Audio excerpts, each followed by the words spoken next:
نحمده ونصلي ونسلم على سيدنا ومولانا محمد رسوله النبي الأمين المكين الحنين الكريم الرؤوف الرحيم.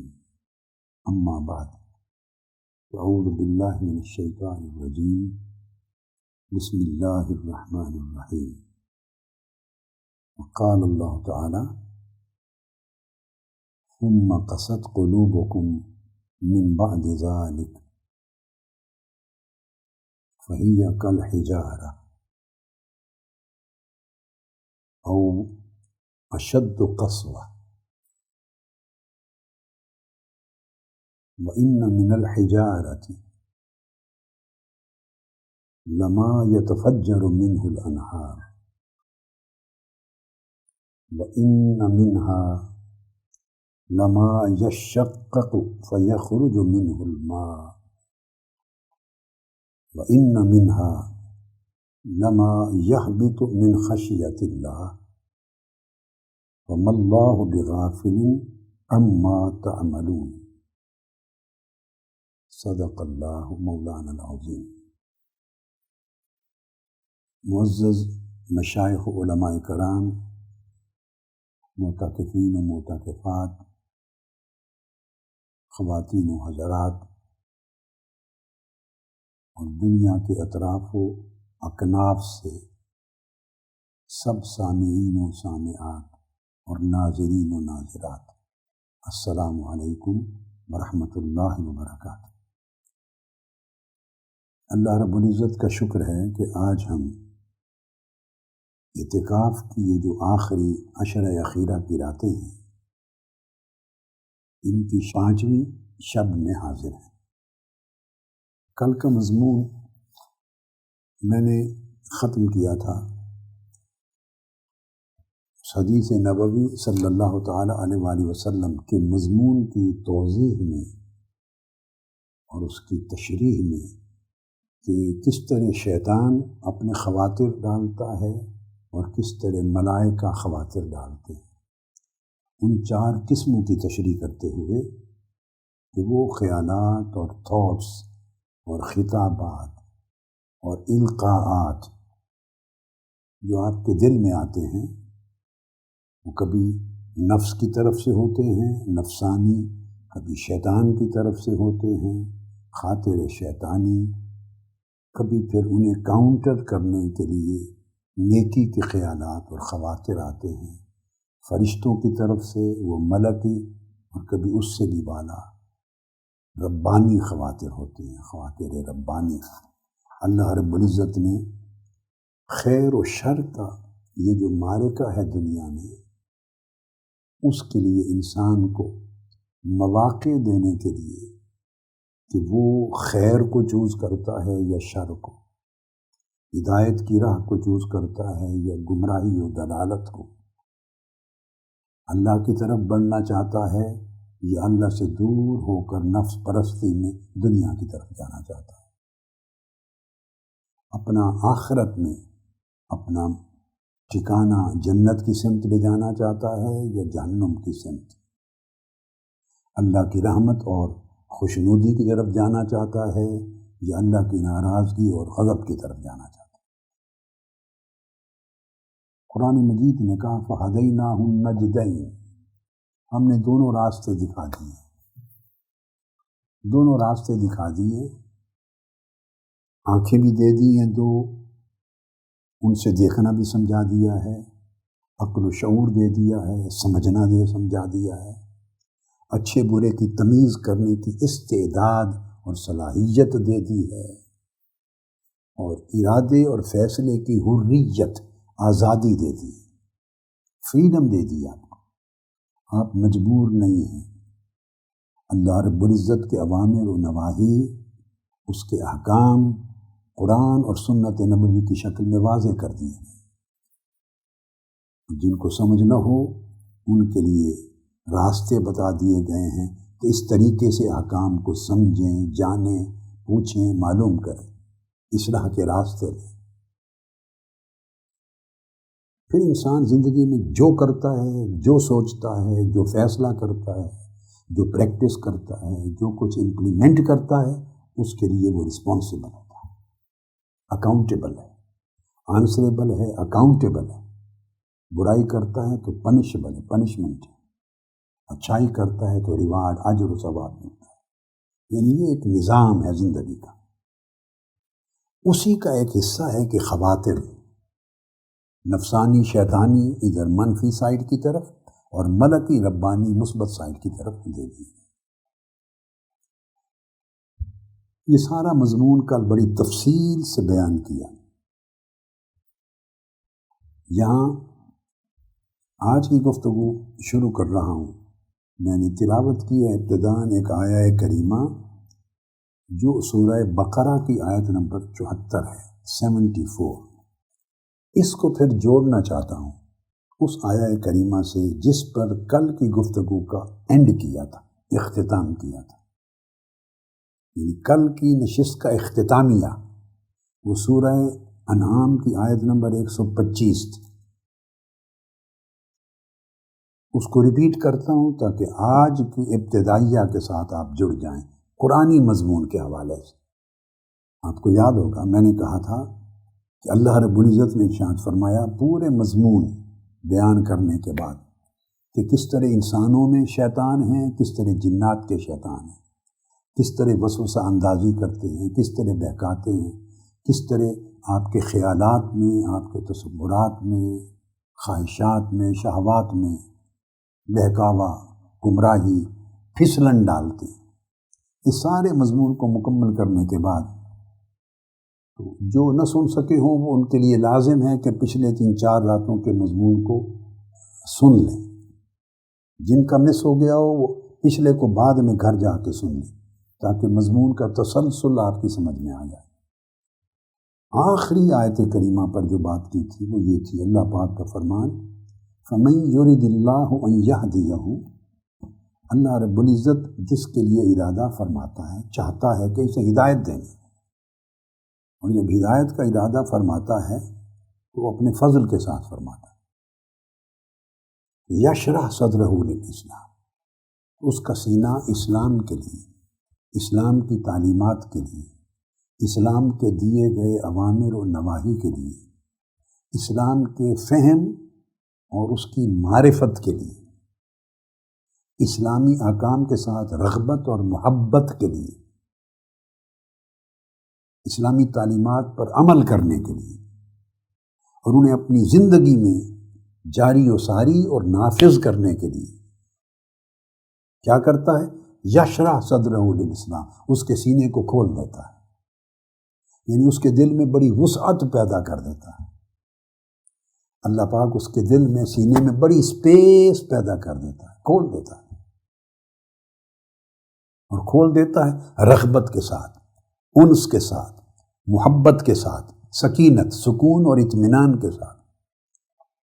سو اس کو اسلام کی، قرآن کی، سنت نبوی کی، آقا علیہ السلام کی سیرت و اتباع کی، اسلام کے احکام کی، اوامر و نواہی کی جتنی تعلیم اور معارف اور معالم کی جتنی تعلیم و تلقین ملتی ہے، اس کے سینے کو ٹھنڈک پہنچتی ہے، اسے سکون حاصل ہوتا ہے، اسے اطمینان حاصل ہوتا ہے، اسے ری انفورسمنٹ ہوتی ہے، اور سینہ اور کھلتا چلا جاتا ہے، وہ چیزیں اس کے اندر جذب ہوتی ہیں۔ اب یہ جو میں نے حصہ آیت پڑھا، یہ تو کل اس پر بات کر لی تھی، اس کو آج ایک اور آیت سے کنیکٹ کرنا چاہتا ہوں۔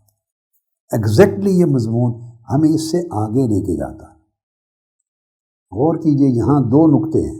پہلا نقطہ یہ ہے کہ اللہ پاک اپنے فضل سے جس کے لیے ہدایت کا ارادہ فرماتا ہے اس کو ہدایت عطا کرنا چاہتا ہے، پہلا پوائنٹ۔ تو پھر کیا کرتا ہے؟ جب کوئی اچیومنٹ کرنی ہو، کسی آبجیکٹو کو آپ نے حاصل کرنا ہے تو اس کے لیے راستہ بنتا ہے نا۔ اس کا راستہ کیا بناتا ہے؟ یشرح صدرہ للاسلام، اس کے دل میں گنجائش پیدا کر دیتا ہے، اس کے سینے کو کشادہ کر دیتا ہے، اس کی طبیعت کو راغب کر دیتا ہے اس کی طرف۔ یہ انشراح صدر، یہ بہت بڑی نعمت ہے، اور ہر ایک کو اس کے مرتبہ کے مطابق ملتی ہے نعمت۔ شرح صدر کی یا انشراح صدر کی، جیسا جس کا مرتبہ ہے، رتبہ ہے اللہ کی بارگاہ میں، جیسا اس کا درجہ ہے، اسی طرح اس کے دل اور سینے کی کشادگی ہے، اسی طرح وسعت ہے، اتنی گنجائش۔ اب حضور نبی اکرم صلی اللہ علیہ وآلہ وسلم کے لیے ارشاد فرمایا 30ویں پارے میں معروف صورت ہے سورہ الانشراح، فرمایا اعوذ باللہ من الشیطان الرجیم الم نشرح لک صدرک، کیا ہم نے آپ کا سینہ اطہر آپ کے لیے کھول نہیں دیا؟ نشرح لک، آپ کے لیے، یعنی آپ کی شان کے لائق، آپ کے رتبے اور مرتبہ کے لائق، آپ کے درجہ کے لائق کھول نہیں دیا؟ اور اس آیت کریمہ کے بعد سورہ الانشراح میں جو دوسری آیت ہے وہ اس کے اندر ایک چھپی ہوئی ایک راز کو اور کھولتی ہے۔ فرمایا الم نشرح لک صدرک ووضعنا عنک وزرک۔ جو انسان کی طبیعت پہ بوجھ ہوتا ہے، کبھی انسانی بشری تقاضے ہوتے ہیں، اب سورہ الانشراح کی یہ جو پہلی آیت ہے اس کے ساتھ جڑی ہوئی اگلی آیت اور پھر اس کی اگلی آیت، 3 آیتیں یہ معنوی اعتبار سے بڑی متصل ہیں، وہاں جڑی ہوئی، اور یہ عقدہ کھول دیتی ہیں۔ وہ کیا کہ حیثیت انسان، اس کے بشری تقاضے ہوتے ہیں، انسانی زندگی کے کئی ایسپیکٹس ہوتے ہیں۔ وہ دعوت دیتا ہے، آگے قبول نہیں کی کسی نے، پھر دعوت دیتا ہے، پھر قبول نہیں ہوئی، پھر دعوت دیتا ہے، پھر آگے انکار ہو گیا، اس کی تصدیق نہیں ہوئی حق کی۔ لوگ حق کو باطل اور باطل کو حق سمجھتے ہیں، حق اور باطل میں خلط ملط کر دیتے ہیں۔ لوگ اپنی اصلاح کے میسج کو قبول نہیں کرتے، اپنی اصلاح کرنا نہیں چاہتے۔ اللہ کا نبی یا نیچے علی سبیل التنزل ہمارے دور تک نیچے آ جائیں، اولیاء، ائمہ، دعات، ہدات، ہدایت مہیا کرنے والے، ہدایت کی راہ پر بلانے والے، اصلاح کرنے والے، لوگوں کو خیر اور طاعت کی طرف راغب کرنے والے، یہ نیچے تک چلتے جائیں امت میں، یہ جو قیامت تک سلسلہ جاری رہنا، امت کی اصلاح کرنے والے، دین کی تجدید۔ اب دین کی تجدید کا مطلب یہ نہیں ہوتا معاذ اللہ کہ دین بیمار ہو گیا یا مردہ ہو گیا، معاذ اللہ استغفر اللہ، مٹ گیا تو اس کو زندہ کرنا نہیں، دین سے آپ کا تعلق مردہ ہو گیا، دین کا فہم جو امت کو تھا وہ مردہ ہو گیا، وہ کمزور ہو گیا، وہ کٹ گیا۔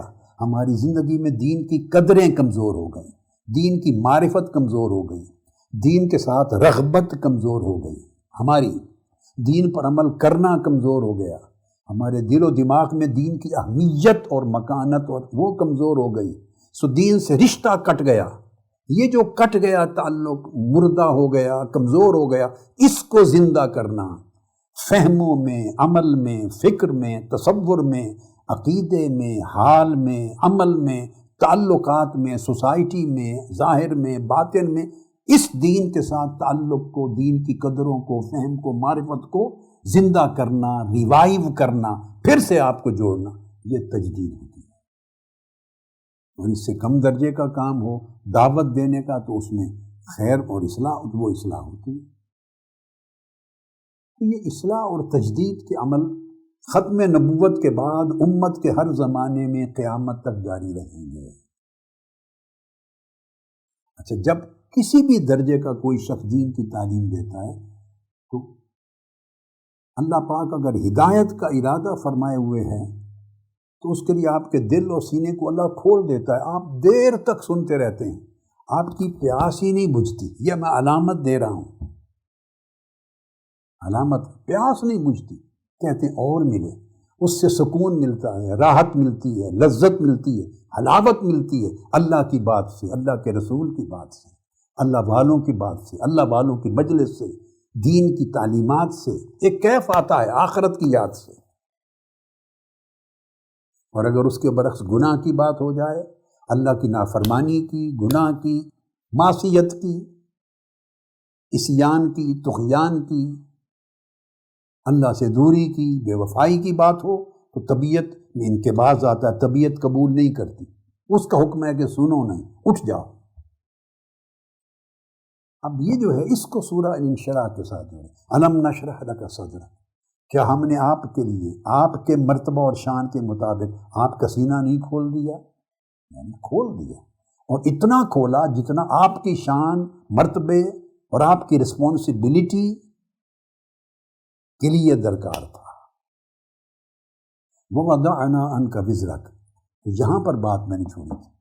تو انسانی اور بشری زندگی میں جو طبیعتوں پر بوجھ آتے ہیں، جو میں نے اسباب بیان کیے، دوسروں کے ریلیشن آپ کے ساتھ خراب ہو گئے، احسان کا بدلہ اچھا نہیں ملا، احسان کا بدلہ زیادتی سے ملا، نیکی کا بدلہ بدی سے ملا، پیار کا بدلہ نفرت سے ملا، بھلائی کا بدلہ برائی سے ملا، نیکی کی دعوت کا بدلہ انکار سے ملا، وغیرہ وغیرہ وغیرہ، خیر کا بدلہ شر سے ملا۔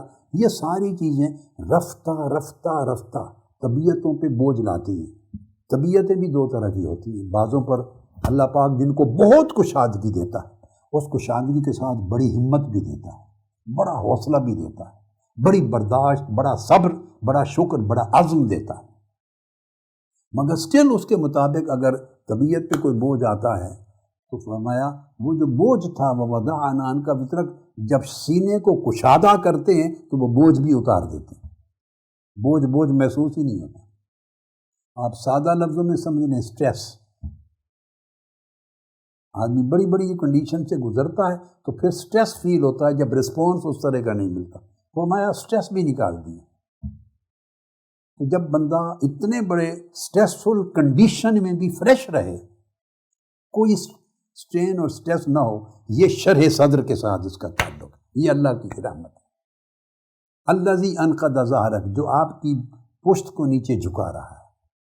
جتنا سٹریس ہوتا ہے تو سٹریس سے بندے میں تھکاوٹ آ جاتی ہے، بندہ تھک جاتا ہے، بندہ اکتا جاتا ہے، بندہ الٹیمیٹلی تنگ آ جاتا ہے، حوصلہ ہار جاتا ہے۔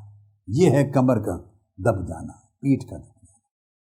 یعنی حوصلہ اتنا بلند ہو جاتا ہے جب اللہ پاک ہدایت کا ارادہ کر لے کسی کے ساتھ تو اس کے حوصلے کو اتنا بلند کرتا ہے کہ وہ تھکتا ہی نہیں، اس کے حوصلے اور جذبے کو اتنا مضبوط اور قوی کر دیتا، چونکہ وہ ہدایت اور اپنی رحمت اور اپنا فضل اور اپنی مدد اللہ پاک کیے جا رہا ہے۔ اللہ پاک سے عنایات الہیہ تسلسل سے ہوتی جا رہی، لہذا وہ تھکتا نہیں، چونکہ وہ جڑا ہوا ہے مالا اعلیٰ کے ساتھ، عنایت الہیہ کے ساتھ، ہدایت الہیہ کے ساتھ، عطاء الہی کے ساتھ، فضل الہی کے ساتھ، رضوان الہی کے ساتھ۔ چونکہ اگر ادھر سے رسپانس اچھا نہیں آ رہا تو اس کا ادھر کا رسپانس تو قائم ہے نا، کہ قرآن مجید نے ایک جگہ حضور علیہ السلام سے فرمایا فَإِنَّكَ بِأَعْيُنِنَا، آپ ان کی باتوں پر کان نہ دھریں اور پریشان نہ ہوں کہ وہ کیا رسپانس دیتے ہیں، آپ ہر وقت ہماری آنکھوں میں، ہماری نگاہوں میں۔ سو یہ تصور اکیلا ہی کافی ہے سینے کو کشادہ رکھنے کے لیے، حوصلے کو بلند رکھنے کے لیے، عزم اور ہمت کو برقرار رکھنے کے لیے۔ فَإِنَّكَ بِأَعْيُنِنَا، جس کے لیے کر رہا ہوں، بندہ سوچتا جس کی خاطر کر رہا ہوں وہ تو مجھے دیکھ رہا ہے نا، وہاں تو قبولیت ہے۔ یہ میں نے بتایا کہ کس طرح اللہ سینے کو کشادہ کرتا ہے۔ اب اس کے ساتھ ایک اور آیت کریمہ ہے، وہ یہ أَفَمَنْ شَرَحَ اللَّهُ صَدْرَهُ لِلْإِسْلَامِ فَهُوَ عَلَى نُورٍ مِّن رَبِّهِ۔ ایک اور آیت کریمہ آ گئی جہاں پر اس آیت نے مضمون چھوڑا، اسی سے اگلی آیت کریمہ نے مضمون شروع کر دی۔ اللہ پاک جس سے أَفَمَنْ شَرَحَ اللَّهُ صَدْرَهُ لِلْإِسْلَامِ، اسلام کے لیے اللہ پاک جس کا سینہ کھول دیتا ہے تو پھر اللہ پاک کیا کرتا ہے، اگلا فنومینل بیان کرتا ہے، فَهُوَ عَلَى نُورٍ مِّن رَبِّهِ، وہ اللہ کی طرف سے اس کو نور عطا کر دیا جاتا ہے، وہ اللہ کی طرف سے نور پر ہو جاتا ہے۔ اب یعنی اسے اپنے قلب اور باطن میں نور الہی مل جاتا ہے، اس کا ذہن اللہ کے نور سے روشن ہوتا ہے، اس کا قلب دل اللہ کے نور سے روشن ہوتا ہے، اس کا سینہ اللہ کے نور سے روشن ہوتا ہے۔ بولیے جب اللہ کے نور سے دل، دماغ اور سینہ روشن ہو گیا اللہ کے نور سے، فَهُوَ عَلَى نُورٍ مِّن رَبِّهِ، وہ اپنے رب کی طرف سے نور پر فائز ہو جاتا ہے۔ وہاں ظلمت رہ سکتی؟ وہاں ظلمت نہیں رہتی۔ دل اگر اس جگہ پر آ جائے تو وہ دل زندہ ہے، وہ قلب حی ہے، قلب سلیم ہے۔ اور اس کے برعکس دوسری بات میں نے کر دی تھی کہ اگر تنگ ہو جائے، جس کے لیے گمراہی کا ارادہ اور فیصلہ ہو جائے، وہ اپنی خرید کردہ گمراہی، اپنی خرید کردہ اس گمراہی پہ قائم رکھنے کا فیصلہ فرما دے، اور یہ کہ ہوگا تو عدل ہوگا، یہ ہدایت کا ارادہ ہوگا تو اللہ کا فضل ہوگا، گمراہی کا عدل ہوگا کہ بندے نے خود خریدا ہے، حق کو ٹھکرایا ہے، اس نے آنکھیں نہیں کھولی، حق کو سمجھنے کی کوشش نہیں کی، نیکی اور بدی میں فرق کو سمجھنے کی ایفرٹ نہیں کی، اپنا رسپانسبلٹی پوری نہیں کی، اپنی ذمہ داری خیر اور شر میں امتیاز کی محنت نہیں کی، جیسے محنت آپ کاروبار کے لیے کرتے ہیں، روزگار کے لیے کرتے ہیں، بزنس ڈیلز کے لیے کرتے ہیں، ہر آدمی چھوٹا زیادہ جاب کے لیے کرتا ہے، محنت کرتے ہیں، تو اس طرح کی محنت کوئی دین کے فہم کے لیے بھی تو کرے، دین کی معرفت کے لیے بھی تو کرے، اللہ کے اوامر و نواہی کو سمجھنے اور ان پر عمل درآمد کرنے پر بھی تو محنت کرے۔ تو یہ بھی تو ایک سودا ہے جو اللہ کے ساتھ کر رہے ہیں، آخرت کے لیے کر رہے ہیں۔ قرآن مجید نے اس کو بھی تجارت کہا ہے کہ اللہ پاک تمہاری جانیں خریدتا ہے تم سے حسن آخرت کے لیے، تم اپنی ترجیحات چھوڑتے ہو، بیچتے ہو اللہ کی رضا کے لیے، تو یہ بھی ایک سودا ہے، یہ اخروی سودا ہے، وہ دنیاوی سودا ہے۔ اگر یہ ہو، محنت نہیں کی تو صاف ظاہر ہے پھر اس کے سینے میں تنگی آتی ہے، پھر دین کی بات اور دین کی چیز سن کے اس کے سینے میں گھٹن آتی ہے، چونکہ ہدایت کی کشادگی نہیں ہے۔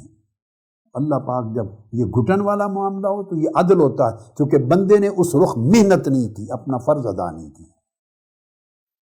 اس کے نتیجے میں پھر دل گھٹن کے ساتھ سخت ہوتے چلے جاتے ہیں۔ گھٹن اب آپ ایک پروسیس ہے نا، کسی چیز کو اگر آپ ایسے کوئز کرتے جائیں گھٹن ہے، اس کو بڑھاتے جائیں تو وہ سالڈ سخت ہو جاتی ہے، اس کو کھولتے چلے جائیں، جتنا کھولتے چلے جائیں، ڈائلیوٹ کرتے چلے جائیں، اتنی نرم ہو جاتی ہے۔ تو زندہ دل نرم ہوتے ہیں، مردہ دل سخت ہو جاتے ہیں۔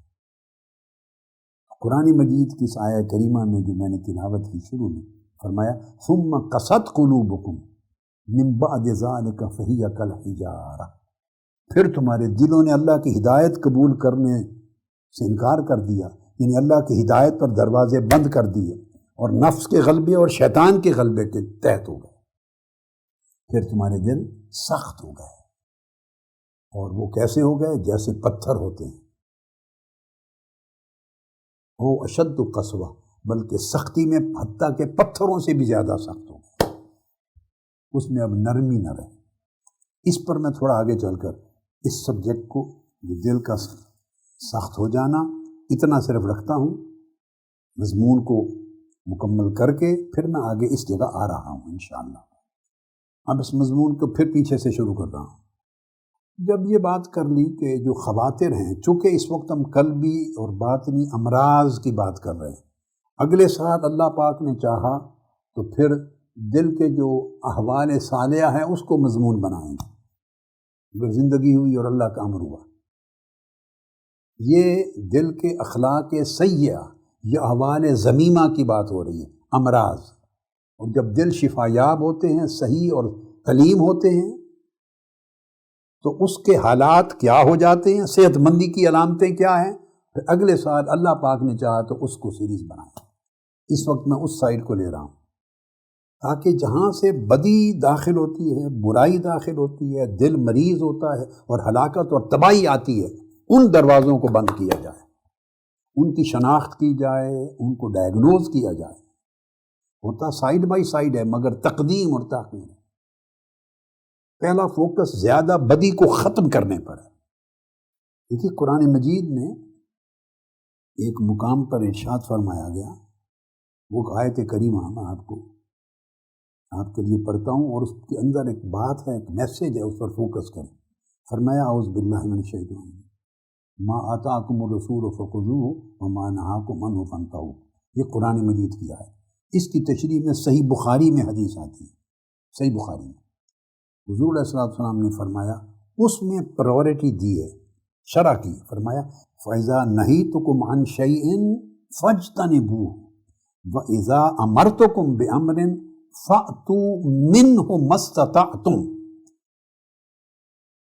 یہ صحیح بخاری کتاب الاعتصام بالکتاب والسنہ میں حضور علیہ السلام نے ارشاد فرمایا کہ اے لوگو، اگر میں تمہیں کسی چیز سے منع کروں، اب کسی چیز سے منع کروں، منع اسی چیز سے کیا جاتا ہے یا کیا جانا مقصود ہے جس میں بدی ہے، جس میں شر ہے، جس میں ہلاکت ہے، جس میں گناہ ہے، معصیت ہے، نافرمانی ہے. فرمایا میں تمہیں جس چیز سے جب منع کروں فاجتنبوہ، اس سے کلیتاً رک جایا کرو، ٹوٹلی بلاک کر دو، اس کو ٹوٹلی بلاک کر دو، اپنے آپ کو بین کر دو اپنی زندگی. فاجتنبوہ، اگلا جو حصہ آ رہا ہے اس حدیث پاک کا، اس کے ساتھ اس کو کمپیئر کرنا ہے. جس چیز سے منع کروں رک جاؤ، it should be the end, وہاں بات ختم ہو جائے. پھر فرمایا وَإِذَا أَمَرْتُكُمْ بِأَمْرٍ فَأْتُوا مِنْهُ مَا اسْتَطَعْتُمْ. اور اگر میں تمہیں حکم کروں نیکی کا، عبادت کا، طاعت کا، خیر کا، کوئی یہ کام کرو، تو جتنی تمہاری طاقت ہو، استطاعت ہو، صلاحیت ہو، اس قدر کیا کرو، جتنا کر سکو اتنا کرو. اب دیکھا دو چیزوں میں، نیکی اور بدی، طاعت اور معصیت، خیر اور شر، دونوں کے بارے میں سٹیٹمنٹ ڈیفرنٹ ہے. جب شر کی بات کی، بدی کی، برائی کی، گناہ کی، تو نہیں کہا کہ جتنا ہو سکے اتنا رک جاؤ، یہ نہیں کہا. بھائی ایفرٹ کرو، وٹ ایور یو میں do to stop this evil, جتنا کر سکتے اتنا رکو، نہیں، یہ نہیں فرمایا آقا علیہ السلام. اس کے لیے گنجائش اور سپیس ہی نہیں چھوڑی، اس لیے کہ خواہ بدی اور برائی کا پورا دروازہ کھلا ہوا ہے، خواہ ایک ونڈو ہے، خواہ ایک سوراخ ہے. تھوڑی یا زیادہ بدی جب تک کرتے رہو گے، بدی داخل ہوتی رہے گی، خیر اور نیکی آپ کے دل میں کبھی جم نہیں سکتی. اس لیے فرمایا جب میں کسی چیز سے منع کروں، روکوں، تو ٹوٹلی رک جاؤ، کلیتاً رک جاؤ. فاجتنبوہ، اس میں یہ آپ کو نہیں اجازت دی بدی کو روکنے کے عمل میں کہ جتنا ہو سکے. اب بندہ یوں نہیں کہہ سکتا کہ میں کوشش کرتا ہوں جس قدر ہو سکے میں برائی سے بچتا ہوں، جتنا ہو سکے بدی سے بچتا ہوں. نہیں، یہ بات نہیں، یہ ایکسیپٹیبل نہیں ہے، یہ اصول کے خلاف ہے. آقا علیہ السلام نے کلیئر کٹ اعلان فرما دیا، اس کی جگہ نہیں ہے. ہاں فرمایا بدی کو کلیتاً روک دو، دروازہ بند کر دو، بدی تمہاری زندگی میں داخل نہ ہو، برائی داخل نہ ہو، گناہ اور معصیت جو حرام ہے، جسے اللہ اس کے رسول نے روک دیا ہے، جس کے نتیجے میں جہنم ملنی ہے، دوزخ ملنا ہے، اللہ کی ناراضگی ہونی ہے، گمراہی ہونی ہے، اس کو ٹوٹلی بلاک کر دو. فرمایا جب اس کو بلاک کر دو، اگلا قدم کیا ہے؟ وَإِذَا أَمَرْتُكُمْ بِأَمْرٍ، پھر حکم آئے گا. ہاں فرائض کی ادائیگی کے علاوہ، یہ فرائض کے علاوہ ہے، نماز ہے، نوافل ہیں، تسبیح ہے، ذکر اذکار ہے، درود پاک ہے، استغفار ہے، صدقہ ہے، خیرات ہے، بلائے اضافی نیکیاں ہیں. فرمایا جب حکم کروں نیکی کے کاموں کا کہ یہ کرو یہ کرو، فَأْتُوا مِنْهُ مَا اسْتَطَعْتُمْ، تو جتنی جتنی تمہاری طاقت ہو اتنا کرتے جایا کرو، جتنی استطاعت ہو اتنا کرتے جایا کرو. اب اس میں خیر ہی خیر ہوگی، اس لیے کہ بدی کا دروازہ کلیتاً بند ہو چکا ہے، اب بدی کی انٹرنس نہیں رہی. تو جتنی نیکی کرو، ایک ایک قطرہ بھی ہوگا تو قطرہ قطرہ مل کے دریا بنتا چلا جائے گا. تو نیکی کے کرنے میں اتنا ناپ تول میں سختی نہیں ہے، کرتے جائیں کرتے جائیں، آگے آگے بڑھتے جائیں.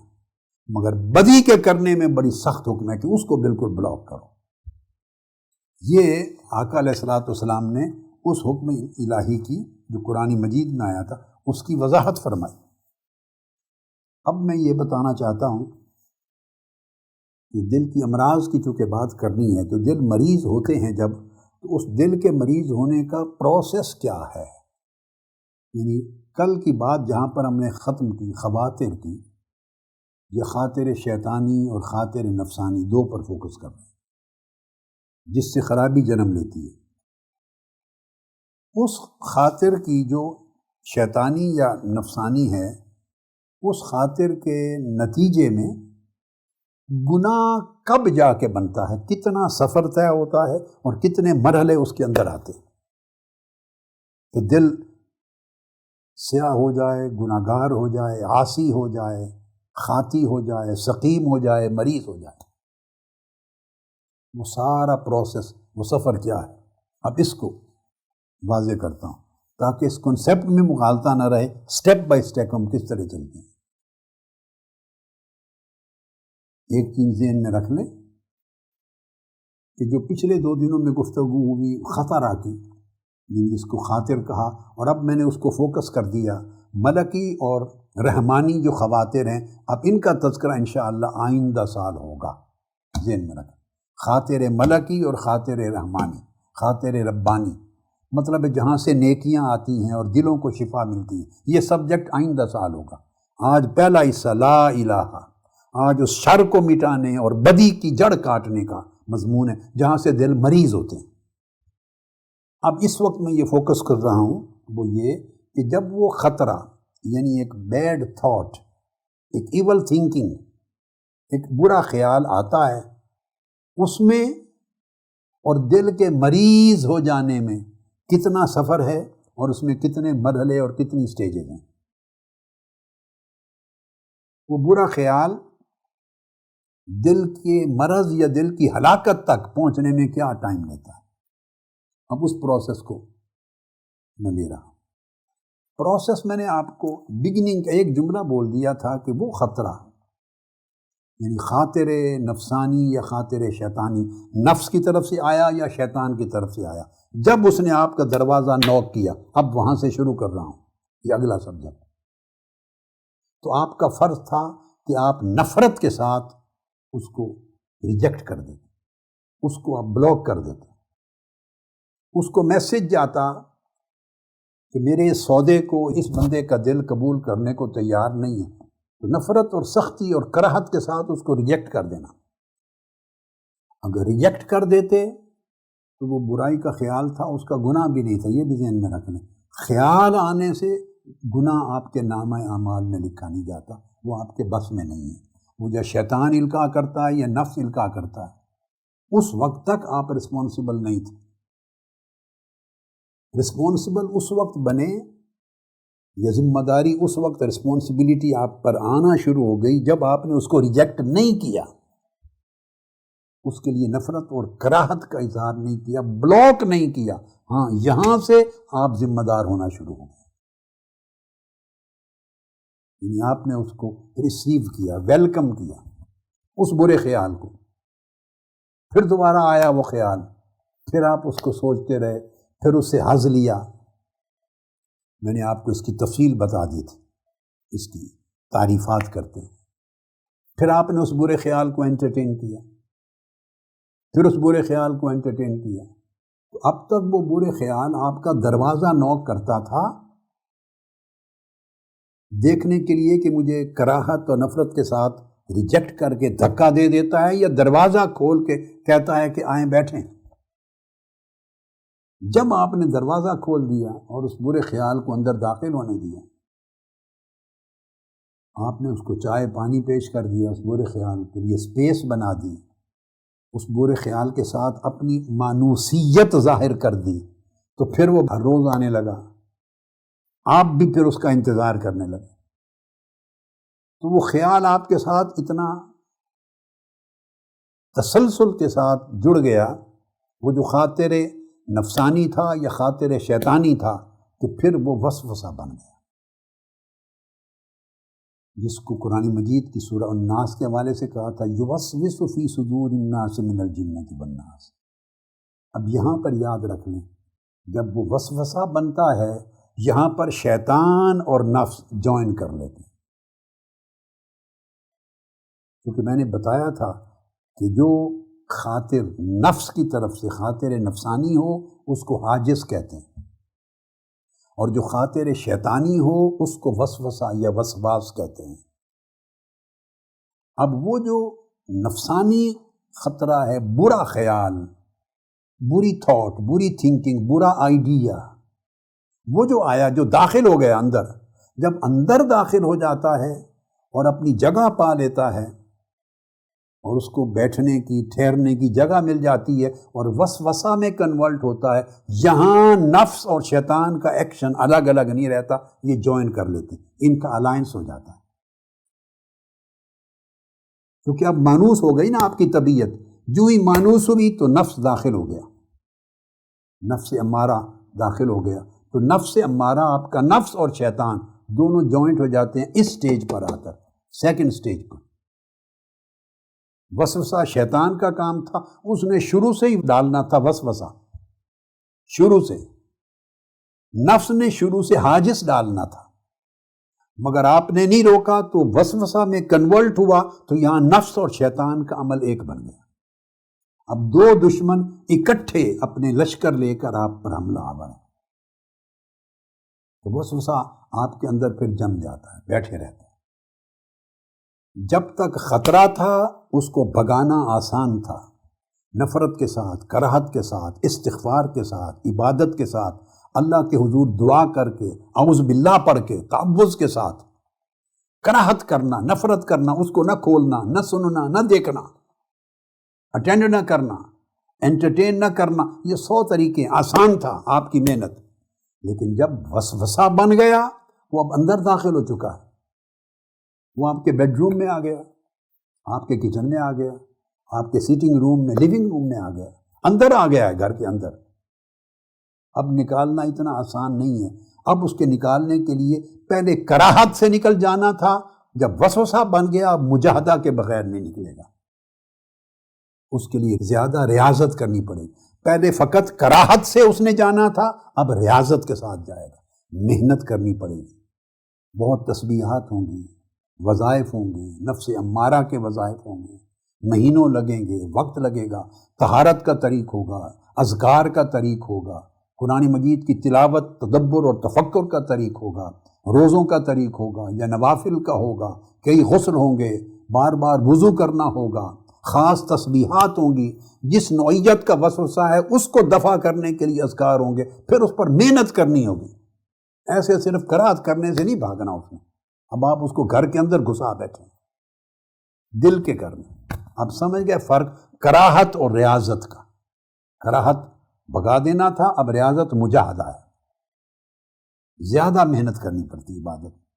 الذین جاہدوا فینا لنہدینہم سبلنا، مگر اللہ پاک تب بھی مدد کرتا ہے کہ کوئی اللہ کے لیے پھر سچا مجاہدہ کرے، محنت مشقت کرے، اللہ پاک راستہ دے دیتے ہیں، تو وسوسے بھی نکل جاتے ہیں۔ پریشان نہیں ہونا، مایوس نہیں ہونا۔ میں نے زندگی میں ہزارہ لوگ دیکھے ہیں وسوسے کے مرحلے پر ان کے ختم ہو گئے، مگر محنت زیادہ کرنی پڑتی، اس رسک میں نہ پڑے۔ ہر آدمی اس قدر محنت نہیں کر سکتا، بے صبر ہو جاتا ہے۔ اب آپ مجاہدہ کرتے اور کریں تو وسوسہ نکل جائے گا، اور اگر اس سٹیج پر بھی خطرہ وسوسہ بن چکا ہے آپ کے ذہن میں، اور وسوسہ پر بھی مجاہدہ نہیں کیا، آپ کو فکر نہیں ہے، آپ کو پتہ ہے کہ یہ خیال ہر وقت میرے ذہن میں آتا ہے۔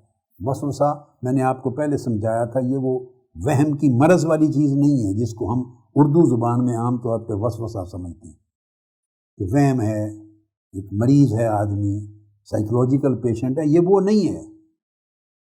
یہ اس تھاٹ کی مستقل شکل ہے جو ذہن میں جم جاتی ہے۔ برائی کی جو تھاٹ ہے، ایول تھاٹ، اس کی مستقل شکل، اس کو دوام، بیٹھنا، جلوس مل جائے آپ کے دل میں، نشست مل جائے، اس کو وسوسہ کہتے ہیں۔ یہ ڈیفرنٹ معنی ہے۔ اب یہاں مجاہدہ کریں تو مجاہدہ تبھی ہوگا کہ فکر ہوگی، اور فکر تبھی ہوگی کہ پہچان ہوگی، معرفت ہوگی۔ ہمارا عالمیہ یہ ہے کہ ہم پہچان ہی پیدا نہیں کرنا چاہتے۔ پہچان کیسے ہوگی؟ علم ہوگا۔ علم کیسے ہوگا؟ کسی سے سیکھیں گے۔ یہ پروسیس ہے، یہ پوری تحریک ہے، یہ پورا مشن اسی لیے ہے آپ کے۔ نظامت دعوت کے داعی جاتے ہیں، علماء، اسکالر تیار کیے ہیں منہاج القرآن میں، ہر شہر جگہ جگہ اس لیے جاتے ہیں کہ سیکھیں۔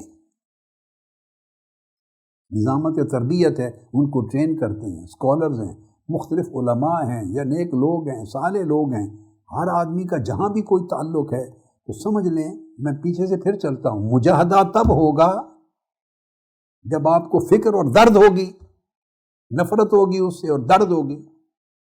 تو فکر و درد تب ہوگی کہ آپ کو سمجھ ہوگی، معرفت ہوگی کہ میں تو تباہ ہونے کو جا رہا ہوں. تو معرفت تب ہوگی جب آپ کو علم ہوگا. علم بیٹھے بٹھائے تھوڑا آ جاتا ہے. علم تب ہوگا جب علم والوں کے پاس، ذکر والوں کے پاس جائیں گے، پڑھیں گے، سیکھیں گے.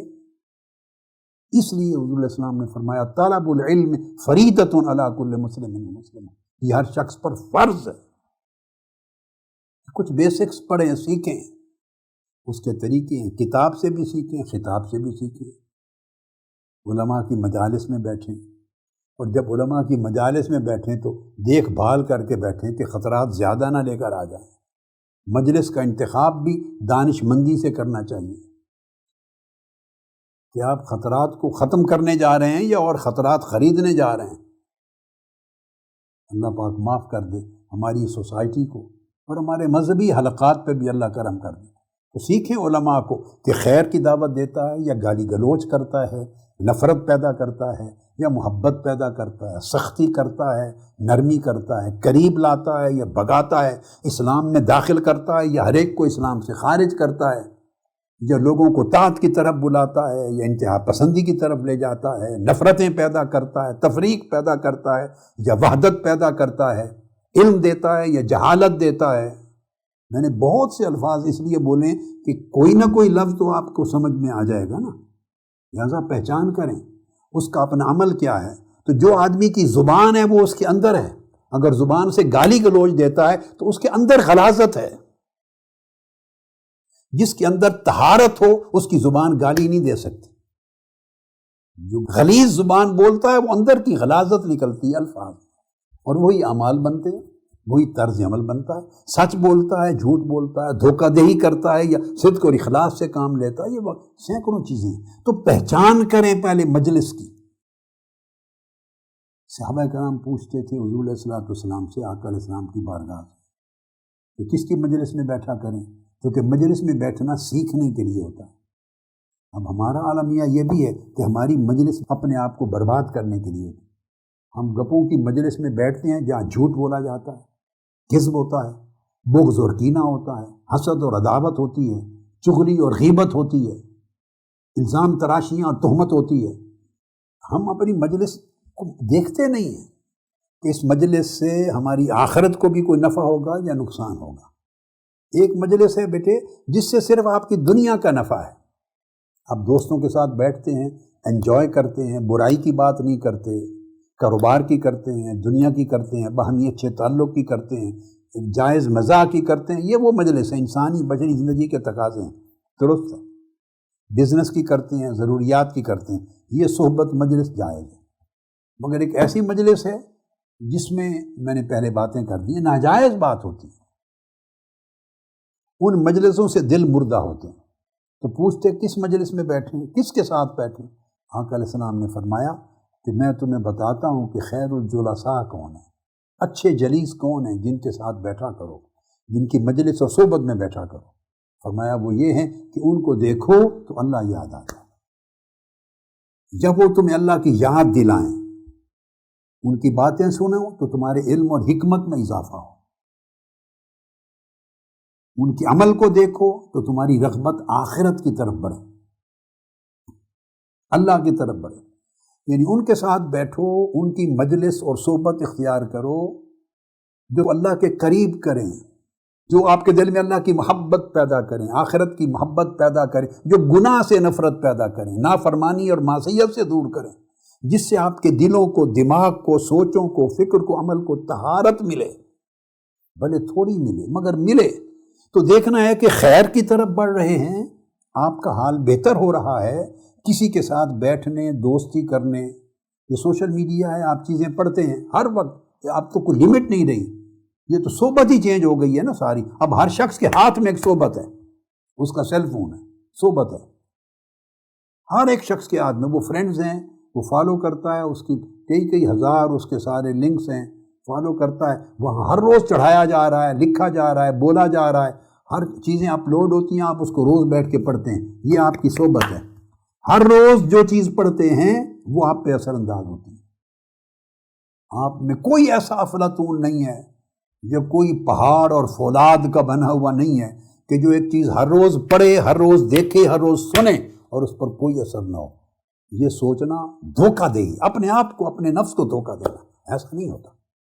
ایک ایک قطرہ بھی گرتا رہے تو پتھر میں بھی سوراخ ہو جاتا ہے، بھلے سالوں لگ جائیں.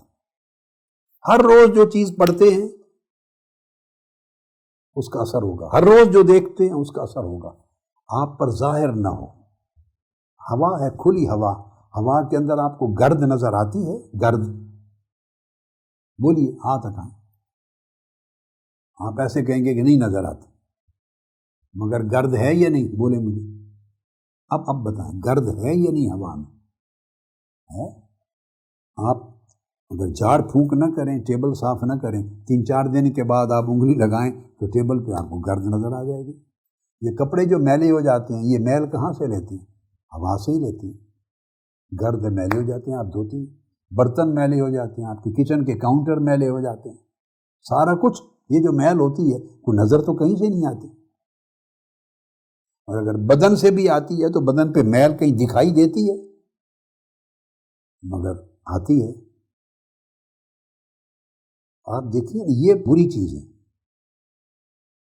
دکھائی نہیں دیتی مگر ہے. تو زیادہ خطرناک وہ اثرات ہوتے ہیں جو دکھائی نہیں دیتے مگر ہوتے ہیں، وہ زیادہ خطرناک ہوتے ہیں. کیونکہ دکھائی دینے لگیں یا سمجھ میں آ جائیں تو شاید آدمی اپنے آپ کو روک لے کہ میں بھائی اتنا طاقتور نہیں کہ اس طوفان کا مقابلہ کر سکوں. بندہ بلاک کر دیتا. بندہ سمجھتا ہے کہ اوور کانفیڈنٹ ہے. جیسے اوور کانفیڈنس میں ڈرائیور ایکسیڈنٹ کر بیٹھتے ہیں گاڑیوں کا. پختہ ڈرائیور ہوتے ہیں، بہت اوور سپیڈ چلتے ہیں. کیوں؟ Over confident. ایکسیڈنٹ ہوتا ہے. جب وقت آتا ہے وہاں ایکسیڈنٹ ہو جاتا ہے، عین لمحے کنٹرول نہیں ہو سکتا. تو پتہ نہیں چلتا آپ کو، مگر آپ پر اثرات آ رہے ہیں، خواطر آ رہے ہیں، ذہن بگڑ رہا ہے. وہ خطرہ وسوسے میں بدل رہا ہے، یعنی ایک تصور اندر جا رہا ہے. اب جب وہ وسوسہ آپ کنٹرول نہیں کر سکتے، مجاہدہ نہیں کر سکتے، تو پھر وہ شہوت بن جاتا ہے. پھر وہ شہوت بن جاتا ہے. جب شہوت بنتا ہے تو اس کے ساتھ نفس شریک ہو جاتا ہے. جیسے میں نے بتایا وسوسہ کی سٹیج پر تو ہوائے نفس شامل ہوتی ہے، نفس کی خواہشات، اور وہ شامل ہو کر پھر آپ کو اندھا کر دیتی ہیں. عقل معوف ہو جاتی ہے، دماغ معوف ہو جاتا ہے، آنکھوں سے دکھائی نہیں دیتا، سچائی سنائی نہیں دیتی، دل و دماغ سچائی حقیقت کو سمجھتے نہیں ہیں. سب کچھ خلط ملط ہو جاتا ہے اور بندہ پھر تباہی کی طرف چل پڑتا ہے. یہ تو ایک بریف پروسیس ہے.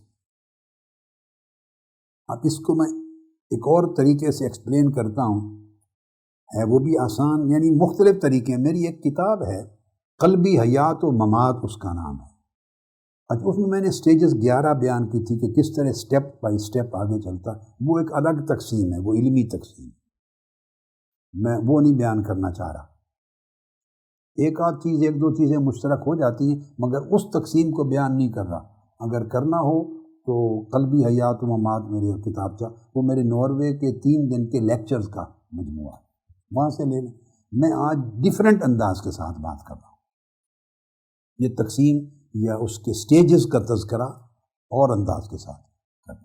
وہ یہ کہ پہلے جو خواطر آتے ہیں ذہن میں رکھ لیں، ان خواطر سے، اس خطرہ سے افکار پیدا ہوتے ہیں. اب میں اس کا گریجول پروسیس سمجھا رہا ہوں آپ کو، مگر ایک ڈیفرنٹ طریقے سے. کہ خاطر جو خطرہ ہے، پہلے جو برا تھاٹ آیا، ایول تھاٹ آئی، ایول تھنکنگ آئی، یہ خیال آیا، خواہ کسی بری کتاب کے پڑھنے سے آیا، خواہ کسی بری چیز کو سننے سے آیا، کسی برے دوست کی باتیں سننے سے آیا، خواہ سوسائٹی سے آیا، خواہ کمپنی سے آیا، خواہ مجلس سے آیا، سیل فون سے آیا، ہر روز کے معمولات سے آیا، جہاں سے بھی آیا، شیطان یا نفس نے ایک خطرہ بھیجا، وہ آپ کی تھاٹ آ گئی. اگر آپ نے اس کو رد نہیں کیا، اب میں ایک ڈیفرنٹ سٹیج، پہلے میں نے ایک اختصار سے 4 مرحلے بیان کر دیے، اب اس کو ایک طرف کر دیں. اب میں ایک سیپریٹ تقسیم کر رہا ہوں سٹیجز کی. اس خطرہ سے فکر بنتا ہے، آپ کا وے آف تھنکنگ بنتا ہے. وہ جب خطرہ چلتے رہتے ہیں، خواطر نفسانی شیطانی، تو اس سے رفتہ رفتہ افکار بن جاتے ہیں. وہ اب باہر کا نہیں رہتا خیال، وہ آپ کا اپنی تھاٹ بن جاتی ہے، آپ اس کو اون کر لیتے ہیں۔ جب آپ اس کو نہیں روکتے، ریجیکٹ نہیں کرتے، ریاضت نہیں کرتے، محنت نہیں کرتے، اس پر فوکس نہیں کرتے، اگلے سٹیج میں وہ تصورات بن جاتے ہیں، وہ آپ کے کنسیپٹس بن جاتے ہیں، کنورٹ ہو جاتا ہے آپ کے کنسیپٹس میں۔ اب جب کنسیپٹس بن جاتے ہیں آپ کے، تو آپ ہر چیز کو جب انالائز کرتے ہیں تو اپنے کنسیپٹ کی روشنی میں کرتے ہیں، وہ ہر چیز پہ ڈومینیٹ کر جاتا ہے۔ آپ کی گویا انڈیپینڈنٹ جو پیور اور انوسینٹ تھنکنگ تھی، جو اللہ اور اللہ کے رسول کی تعلیم کے تحت ہونی چاہیے تھی، وہ ختم ہو جاتی ہے۔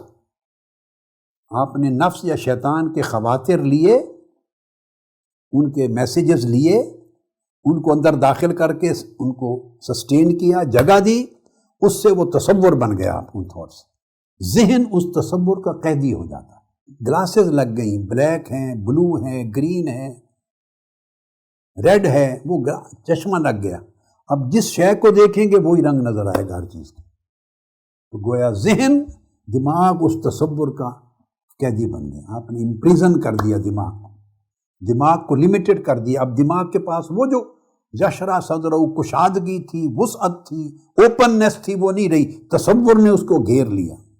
اس سے تصورات بنتے ہیں۔ جب آپ کے تصورات پختہ ہو جاتے ہیں، تصورات آپ کے جب پختہ ہو جاتے ہیں، ان سے شہوات جنم لیتی، خواہشات اور شہوات جنم لیتی۔ شہوت سے مراد کوئی خواہش ہوتی ہے، خواہش کو شہوات کہتے ہیں۔ آپ کی ڈیزائرز وہ جنم لیتی ہیں، ڈیزائرز جنم لیتی ہیں، ان کے پیچھے بیک اپ کرنے والے کیا ہوتے ہیں؟ کنسیپٹس ہوتے ہیں۔ کنسیپٹ کے پیچھے بیک اپ کیا کرتے ہیں؟ وہ جو تھاٹس تھے جو آپ نے ریسیو کیے تھے۔ اب وہ جو آپ کے تصورات بنے جن سے شہوات نے جنم لیا، تو وہ خواہش پلتی رہتی ہے، پھر اندر پلتی رہتی ہے، پھر بڑھتی رہتی ہے۔ آپ نے اس کے جو یہ چیز قدم آگے بڑھاتی ہے، تو اس کو ختم کرنا مشکل سے مشکل تر ہو جاتا ہے۔ جتنا ارلی سٹیج پہ ختم کر دیں آسان ہے، ارلی سٹیج پر۔ ایول نے جب برائی نے وجود ہی نہیں پکڑا تھا، مستقل داخلہ نہیں ہوا تھا، آسان تھا۔ جو وہ معاملہ آگے بڑھتا گیا، آپ پھنستے گئے، قیدی بنتے گئے، اور آپ کی طاقت کم ہوتی گئی، اور وہ اس کو نکالنا، ختم کرنا آپ کے لیے ڈیفیکلٹ، مشکل ہوتا چلا گیا۔ وہ جب شہوات، ڈیزائرز، خواہشات بن جاتی ہیں، وہ بڑا عرصہ چلتی رہتی ہیں، آپ کے اندر چلتی رہتی ہیں، ان سے ارادات جنم لیتے ہیں، انٹینشنز، ارادہ۔ اب آپ سمجھ گئے نا، یعنی پہلے تھا خاطر، ایک تھاٹ آیا تھا، تھاٹ سے کنسیپٹ بنا تھا، کنسیپٹ سے پھر ڈیزائر بنی تھی، اور ڈیزائر سے انٹینشن بنا، اس سے ارادات بنتی، اور ارادہ آپ کو کسی اچھے یا برے کام کے کرنے کے قریب لے جاتا ہے۔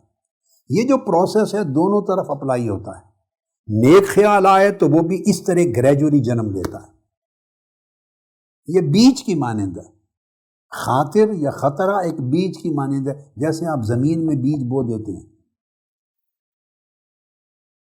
پھر جیسے مالی اس کو پانی دیتا ہے، اس کو مٹی سے اس کو خوراک ملتی ہے، کیمیکل ڈالتے رہتے ہیں، یہ ساری چیزیں اس کو مل کے بڑا کرتی ہیں، زمین پھوٹتی ہے، پھر چھوٹی سی کونپل نکلتی ہے، پھر وہ پودا بنتا ہے، پھر اس کی ریکوائرمنٹس اس کو ملتی رہتی ہیں، تو بڑا ہوتا پودا پلانٹ اور درخت کی طرف بڑھتا ہے۔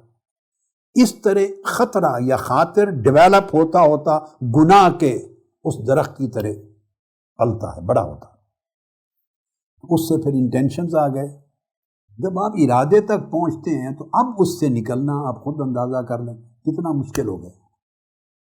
میرے بیٹوں اور میری بیٹیوں اور بھائیوں اور بہنوں، زندگی میں برائی کو دل و دماغ میں داخل ہونے کے وقت رد کرو، پہلے جب پہلی ٹھوکر لگی تھی، نوک ہوا، وہیں رد کرو خیال کو، وہیں فکر مند ہو جاؤ، یہ کیوں آ گیا، اس نے میرا دروازہ کیوں چنا، اس نے میرے دل پہ دستک کیوں دی، اتنا میں بیمار، کمزور یا نافرمان گناہگار تو ہوں نا، اس برے خیال نے میرے دل کو چنا دستک دینے کے لیے۔ اس کو کہتے ہیں تشویش۔ اس وقت تشویش ہونی چاہیے، جب بندے کو اس وقت تشویش نہیں ہوئی، بے فکر رہا، یہ میں نے اوور کانفیڈنس کہا، بے فکر رہا، یہ مرواتا ہے، تباہ کرتا ہے انسان کو، اوور کانفیڈنس۔ تو پھر آپ مشکل سے مشکل تر سچویشن میں جاتے گئے، تو جب وہ انٹینشنز ہو گئے، ارادے، اور ارادے پھر رفتہ رفتہ پختہ ہو جاتے ہیں، تو جب پختہ ہو جاتے ہیں ارادے تو وہ افعال میں کنورٹ ہو جاتے ہیں، اس سے ایکشنز اور ڈیڈز سرزد ہوتے ہیں، پھر ارادہ فعل میں بدل جاتا ہے۔ جب ایک عرصہ اتنا ارادہ رہتا ہے اور ارادے کے پیچھے شہوت کا زور تھا، شہوت کے پیچھے تصور کا زور تھا، تصور کے پیچھے ایک پوری تھاٹ اور ایک فکر کا زور تھا، یہ ساری چیزیں ری انفورس کر رہی ہیں، حتیٰ کہ پھر کافی عرصہ جب انسان ایک برائی کے، شہوت کے، معصیت کے، گناہ کے، نافرمانی کے ارادے میں، ارادہ بالکل اینڈ ہے، قصد ہے، عزم اور ارادہ، ان کے پھر فرق ہیں، میں اس تفصیل میں نہیں جا رہا، علمی چیزوں میں نہیں جا رہا، عزم، قصد، ارادہ میں پھر یہ اور میں نے کتابوں میں بیان کیے ہوئے ہیں، آج میں اس کو ایک اور انداز سے لے رہا ہوں۔ ان کے پیچھے ساری ری انفورسمنٹ قوتیں ہیں، تو پھر الٹیمیٹلی وہ ارادہ فعل میں بدل جاتا ہے، کیونکہ بندے نے کسی سٹیج پر علاج نہیں کیا، کسی سٹیج پر جو علاج چاہیے تھا وہ نہیں کیا، وہ فعل پہ بدل گیا، انسان سے گناہ سرزد ہوتا ہے۔ اب اللہ کے ہاں سمجھیں، جب فعل سرزد ہو گیا اس کا وہ گناہ لکھا جاتا ہے، مگر اس نے یہ گناہ خود کمایا اتنے مرحلوں میں، اپنی بے فکری سے، بے پرواہی سے، اور اپنی حفاظت نہیں کی۔ اور اس کا میں پھر آپ کو بتا دوں، سب سے بڑا ضرر اور نقصان کا چشمہ بری صحبت، بری سنگت، بری جگہ بیٹھنا، بری چیز کو پڑھنا، بری چیز کو سننا، بری چیز کو دیکھنا۔ اور آج کا زمانہ چونکہ سوشل میڈیا کا ہے، اس پر میں ساتھ ساتھ فوکس کر رہا ہوں۔ ہر کوئی لکھ رہا ہے، جو لکھی ہوئی چیز ملے وہ سچ نہیں ہوتی، خدا جانے اس میں 1% سچ ہے یا 10% ہے، کتنا جھوٹ ہے۔ جو چیز یہ ایڈورٹیزمنٹ کرتے ہیں، اس سے مائنڈ میکنگ کرتے ہیں لوگ، کروڑوں اربوں روپے لگاتے ہیں سوشل میڈیا پر، تو آپ خریدار بنتے ہیں، ان چیزوں کو خریدتے ہیں، یہی تو کاروبار ہے، جھوٹ کا سب کاروبار یہی ہے۔ اور اس کی جنگ لڑنے کے لیے آپ نے اپنے مشن میں محنت کر کے سچ اور حق کے لیے بھی اسی طرح اسٹرگل کرنی ہے۔ یہ سوشل میڈیا کے بیٹے بیٹیاں ایکٹیوسٹ ہیں، ان کا یہ رول ہے، داعیوں کا رول ہے، نظامتوں کا، رفقا کا، کارکنان کا، تنظیمات کے ہر فرد کا، نائب ناظمین اعلیٰ کا، ہر فورم کا، ہر سطح کے فورم کا، ہر ایک کا، بیٹیاں ہیں، بیٹے ہیں، یہ ذمہ داری ہے کہ وہ اتنی قوت کے ساتھ ان اچھے تصورات کو فروغ دیں تاکہ اچھی خواہشات لوگوں کے دلوں میں پیدا ہوں، اچھے ارادات جنم لیں اور اچھے افعال وجود میں آئیں۔ تو جب افعال ہوتے ہیں تو وہ فعل ہوتا ہے، پھر جب فعل تک پہنچتے ہیں اور پیچھے شہوت کی قوت ہے اور ارادے کی، تو فعل بار بار ہوتا ہے آگے۔ وہ جب بار بار کثرت تکرار ہوتا ہے ان افعال کا، ایکٹس اور ڈیڈز کا، ایکشنز کا، جب تکرار ریپیٹیشن ہوتا ہے، پھر ریپیٹڈلی ہوتا ہے، پھر ریپیٹڈلی ہوتا ہے، تو پھر جب ریپیٹیشن ہونے لگے تو وہ عادات بن جاتی ہیں، اس سے عادت آپ کی ہیبٹ ہو جاتی ہے، یو بیکم ہیبیچول، اس برائی کی عادی ہو جاتی ہے، یہ عادت ہو جاتی ہے، اور جب عادت ہو جاتی ہے تو اس عادت سے ہلاکت پیدا ہوتی ہے، پھر آپ ہلاک ہو جاتے ہیں، کیونکہ عادت فطرت ثانیہ کی طرح ایک چیز ہے۔ عادت اتنی مضبوط چیز ہے کہ جیسے انسان کی فطرت ہے، جیسے بندے کی فطرت نہیں بدل سکتی، اس طرح عادت کا بدلنا مشکل ہو جاتا ہے، ناممکن تو نہیں مگر اس طرح مشکل ہو جاتا ہے۔ اور جس شخص نے آسان مرحلوں پر محنت نہیں کی تو عادت بن جانے کے بعد وہ کیا محنت کرے گا، وہ تو محنت اور مشکل ہوگی۔ لہٰذا یہ جو چیزیں آپ کے سامنے بیان کی ہیں، اس کو اگر ذہن نشین کر لیں تو آپ پھر فوکس کر سکتے ہیں اپنی زندگی پر کہ کس چیز کو کس جگہ پہ روکنا ہے۔ جب آپ کسی برائی اور بدی اور شر کی عادت تک پہنچ جاتے ہیں تو وہ عادت آپ کی روحانی ہلاکت ہو جاتی ہے، وہ مقام ہے جہاں دل مردہ ہو جاتا ہے، اور جب دل مردہ ہو جاتا ہے تو میں اس کی تقسیم کرتا ہوں تاکہ آج کا مضمون جب ختم کریں تو اس کی 3 قسموں پر ختم کریں، اور کل سے پھر ہم نے کیونکہ قلب مریض کو لینا ہے اور امراض کو لے لیں گے انشاءاللہ۔ دل مردہ کو پہلے لوں گا، اس کے بعد قلب مریض کو، اور پھر قلب صحیح یعنی قلب حی کو۔ آج صرف میں اس کی تعریف بیان کرتا ہوں تاکہ تینوں کی امتیاز اور ان کی خصوصیات کی سمجھ آ جائے۔ جب معصیت یعنی برا خطرہ نفسانی یا شیطانی داخل ہو کے بڑھتے بڑھتے اور آپ نے علاج نہ کیا، اس کو رد نہ کیا، ٹھکرایا نہیں، اور جو اسباب تھے اس کے داخل ہونے کے وہ اسباب بھی برقرار رہے۔ ہماری پوزیشن ایک اور بھی ہے، بہت دشواری ہماری زندگی کی، وہ یہ ہے کہ ہماری زندگی میں دو رویے ساتھ ساتھ چلتے ہیں جن کو اللہ پاک نے منع فرمایا۔ دو کانفلکٹنگ رویے ہیں، ڈیفرنٹ رزلٹ دینے والے، اپوزٹ جانے والے، ہم ان کو ساتھ لے کے زندگی میں چلتے ہیں۔ کلیئرٹی میں قرآن مجید میں سورہ فاتحہ کی طرف آ جائیں، بالکل پہلی سورت، اللہ پاک نے ہمیں تلقین فرمائی کہ مجھ سے یہ مانگو، اہدنا الصراط المستقیم، سیدھا راستہ، اس کی ہدایت مانگو۔ اللہ پاک نے فرمایا کہ مجھ سے سیدھے راستے کی ہدایت مانگو جس میں استقامت ہے۔ اور پھر اللہ پاک نے اس کو ڈیفائن کیا، فرمایا سیدھا راستہ کیا ہے؟ صراط الذین انعمت علیہم، ان لوگوں کا راستہ جن پر تو نے انعام فرمایا ہے۔ تو گویا اللہ کے انعام یافتہ بندوں کے ساتھ جڑنا، اللہ کے انعام یافتہ بندوں کی مجلس میں بیٹھنا، ان کی قربت میں رہنا۔ بعض اوقات آپ کو پہچان نہیں رہتی یا سہولت نہیں ہے یا سمجھ نہیں ہے کہ اللہ کے انعام یافتہ بندے جہاں سے ہدایت اور صلاح اور خیر اور طاعت ملے وہ پہچان نہ ہو، تو ایک اور آسان نسخہ دیتا ہوں کہ جو گزرے ہوئے اللہ کے انعام یافتہ بندے ہیں، اگر آج کے زمانے میں اس کی پہچان نہ ہو تو گزرے ہوئے لوگوں کی پہچان تو ہے، ان کی کتابیں پڑھیں۔ یعنی ایک کتاب اور ایک خطاب، خطاب آپ کو اویلیبل ہے، خطاب سنیں، ان کی کتاب پڑھیں۔ تو اہل اللہ کی، اللہ والوں کی کتاب سے بھی کچھ فیض ملے گا جیسے ان کی صحبت سے ملتا تھا۔ یہ قاعدہ ہے، آزمودہ قاعدہ ہے۔ اللہ پاک نے فرمایا انعام یافتہ بندوں کی راہ پہ چلو، ان کے ساتھ جڑو۔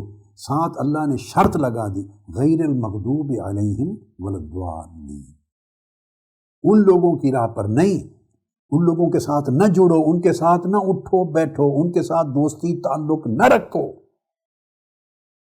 جن پر اللہ کا غضب ہوگا، جو غضب یافتہ ہوئے، ولا الضالین، اور وہ جو گمراہ ہو گئے، بیٹھ گئے، سیدھی راہ پہ تھے بھٹک گئے، گمراہ ہو گئے۔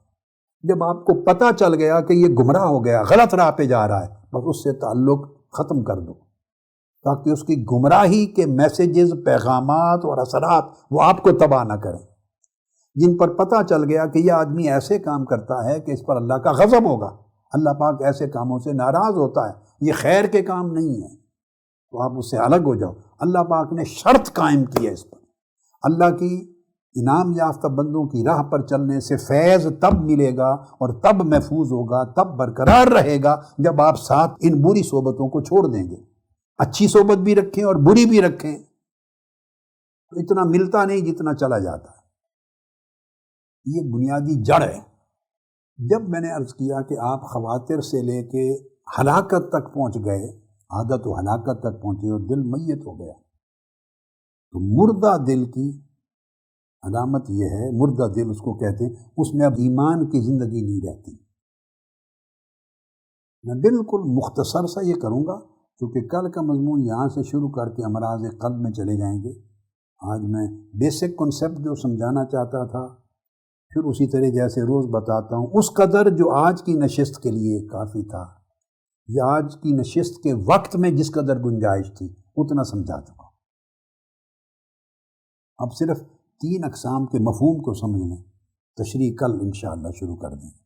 تو قلب مردہ ہو جاتا ہے، اور مردہ دل کی پہچان یہ ہے کہ اس میں ایمان کی زندگی قائم نہیں رہتی، ایمان کی حرارت قائم نہیں رہتی، وہ اپنے رب کو پہچانتا نہیں ہے۔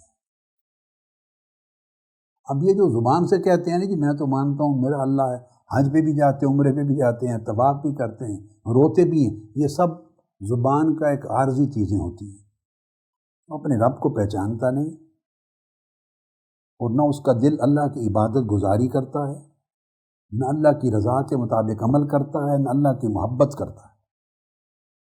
بلکہ اس کا دل ہر وقت نفس کی لذتوں اور شہوتوں کے ساتھ جڑا رہتا ہے، جمع رہتا ہے، خواہ اس میں اللہ کا غضب بھی کیوں نہ ہو۔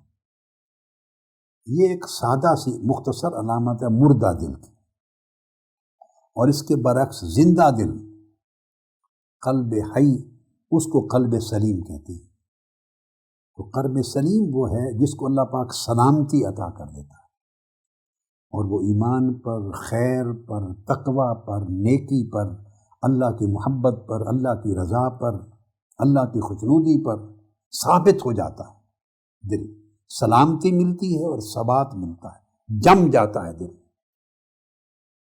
برائی، بدی، برے خیالات، تصورات اس کو متزلزل نہیں کر سکتے، پختہ ہو جاتا ہے، بری شہوتوں سے محفوظ رہتا ہے، اللہ کے اوامر احکام کی مخالفت نہیں کر سکتا، یعنی یقین کی حالت میں رہتا ہے، اور شکوک و شبہات سے، تشکیک سے پاک ہوتا ہے، اور شہوت و مخالفت سے پاک ہوتا ہے۔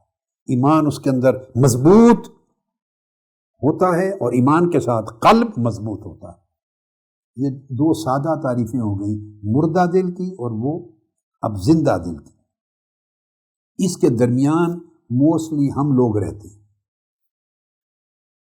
ہم لوگ میجورٹی مسلمانوں کی، ہمارے لوگوں کی موسٹلی اب ان دو کیفیتوں کے درمیان ہوتی ہے۔ مردہ دل یعنی بالکل قلب میت، یہ ایک آخری حد ہے، اور قلب سلیم اور قلب حی یہ بڑی اونچی اعلیٰ حد ہے۔ جن کو یہ نصیب ہو جائے وہ اللہ کے اولیاء اور صالحین میں شامل ہو جاتے ہیں۔ مگر کثرت کے ساتھ آبادی درمیان کی کیفیت میں ہوتی ہے، جس کو قلب سقیم کہتے ہیں۔ قلب سقیم یعنی مریض دل۔ اس کی مختصر سی تعریف سن لیں تو، کیونکہ آگے یہ مضمون انشاءاللہ کل ہمارا شروع ہونے والا ہے۔ اور قلب سقیم یا قلب مریض یہ ہے، یاد رکھیں کہ اس میں دل کی زندگی کے اثرات بھی ہیں، جو زندگی کے اثرات وہ بھی ہیں، اور موت کے اثرات یا پرچھائیاں یا سایہ وہ بھی ہیں۔ جیسے مریض دل ہے، بس آپ صحت مند، مردہ اور مریض، عام تین کیفیتوں کو سامنے رکھ لیں۔ صحت مند ہے آدمی، جس میں کوئی مرض، کوئی تکلیف، کوئی پرابلم، کوئی ٹربل نہیں ہے، مکمل طور پہ صحت مند، توانا، تندرست ہے۔ دوسرا میت ہے، جس کو دفنا دیا، قبر مٹی میں ڈال دیا، جنازہ پر ختم ہو گیا، اس کے سارے حوال ختم ہو گئے۔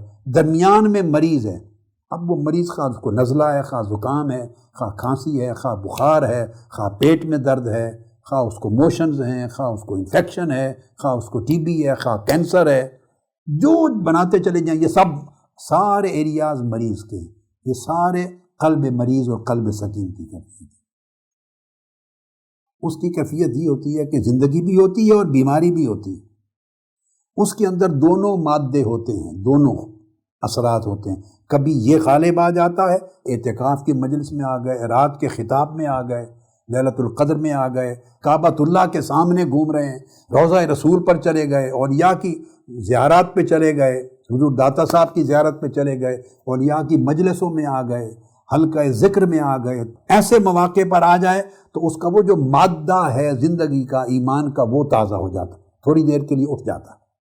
یہ وجہ ہے کہ وہ روتے بھی ہیں اور گڑ گڑاتے بھی ہیں، آنسو بھی گرتے ہیں، چیختے بھی ہیں، دعائیں بھی کرتے، سجدہ ریزیاں کرتے ہیں، کیونکہ وہ مادہ مردہ تو ابھی نہیں ہوا تھا، مریض تھا، وہ مادہ اس وقت متحرک ہوتا ہے، ماحول سے اس کے اثرات ہوتے ہیں، اور بندہ یہ کیفیات پیدا کرتا ہے۔ جو ہی وہاں سے دور جاتا ہے، وہ عارضی اثرات سے دور جاتا ہے، پھر وہ موت کے اثرات اس پر غالب ہو جاتے ہیں۔ لہٰذا مریض دل میں اللہ کی محبت کے بیچ بھی تھوڑے سے ہوتے ہیں، ایمان کا بھی پہلو ہوتا ہے، کبھی کبھی اخلاص بھی جوش مارنے لگتا ہے، توکل بھی جوش مارتا ہے، آخرت کی نجات کا خیال بھی جوش مارتا ہے۔ یعنی یہ کیفیتیں بھی ہوتی ہیں، ڈیپینڈ کرتے ہیں کہ آپ کس ماحول میں آئے، کتنی دیر بیٹھے، کتنے اثرات لیے، اور کتنا تکرار کیا اس کا بار بار۔ اور دوسری چیز، ان میں شہوات کی محبت بھی ہوتی ہے، نفسانی لذات اور شہوات اور معصیتوں کی محبت بھی ہوتی ہے، ان کو ترجیح بھی دیتا ہے۔ بندے کے اندر حرص بھی ہوتا ہے، حرص بھی ہوتا ہے ان کو حاصل کرنے کا۔ اس مریض دل میں حسد بھی ہوتا ہے، کبر بھی ہوتا ہے، خود پسندی بھی ہوتی ہے، علو اپنے آپ کو اونچا کرنے کا پہلو بھی ہوتا ہے، زمین میں شرنگیزی بھی ہوتی ہے، ظلم بھی ہوتا ہے، تو ہلاکت کا مادہ بھی ہوتا ہے۔ تو مریض دل دو قسم کے داعیے ہیں، نیکی کا بلانے والا داعیہ اور بدی کی طرف بلانے والا داعیہ۔ دونوں داعیوں کی کشمکش رہتی ہے مریض دل میں۔ ہماری میجورٹی اس حال میں ہوتی ہے۔ یہاں سے انشاءاللہ تعالی اللہ پاک نے چاہا تو کل کی نشست کا آغاز کریں۔ وما علینا الا البلاغ۔ والسلام علیکم ورحمۃ اللہ وبرکاتہ۔